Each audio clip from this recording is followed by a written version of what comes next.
The Duke of Edinburgh was heavily involved in the planning of his own funeral, one that's been in the making for a number of years. No doubt it will certainly be impacted by COVID.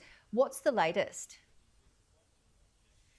Well, the details which have been announced are vastly different from the plans that Prince Philip himself would have helped draw up over recent years. Although it was always his intention to have a relatively low-key funeral, he didn't want a major procession. He didn't want a line in state, unlike, for example, the Queen Mother when she passed some years ago.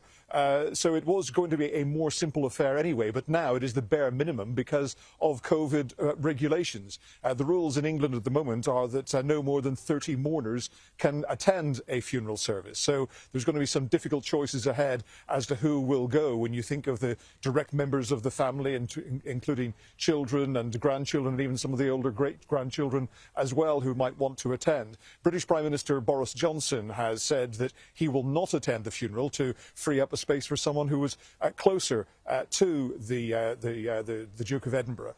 The ceremony itself will be entirely behind the walls of Windsor Castle. I mean, it's a pretty big piece of real estate, so it will still take 8 minutes for a procession to go from the living quarters to the St George's Chapel, where, as you say, the coffin will be borne upon a Land Rover, which was modified to a design of Prince Philip. The coffin will be draped in the Duke of Edinburgh standard. There will be his naval cap and also a ceremonial naval sword indicating his love of the Royal Navy, which, of course, was his profession before he married the then Princess Elizabeth. And Ian, can you give us a sense of the feeling in the UK at the moment as Britain enters 8 days of mourning?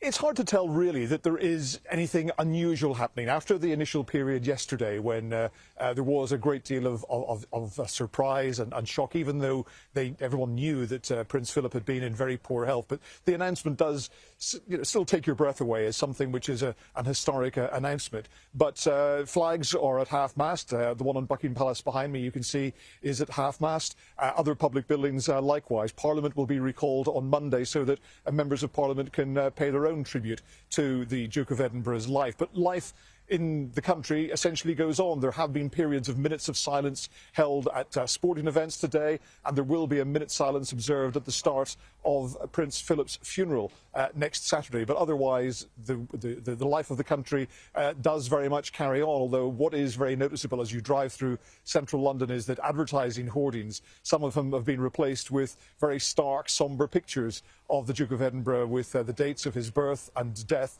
and his title on them, just to really give an indication that something really significant has happened in the life of the country. I think that the British public, many of them will have been interested as to whether Prince Harry will be attending the funeral. The news is that he is going to attend, coming in from California after something of a rift in the royal family over the past year when he and his wife Meghan chose to step back, as they put it, from royal life and move to a new life in the United States. Meghan, though, will not be attending on doctor's advice. She is heavily pregnant. She did have a miscarriage last year, so Prince Harry will travel alone. But even that begs questions as to how he copes with the COVID restrictions, because when you fly into the UK at the moment, you're supposed to observe a period of self-isolation, although that can be shortened by a negative COVID test. So it remains to be seen exactly what the rules are and when he will fly in order to be able to attend his grandfather's funeral.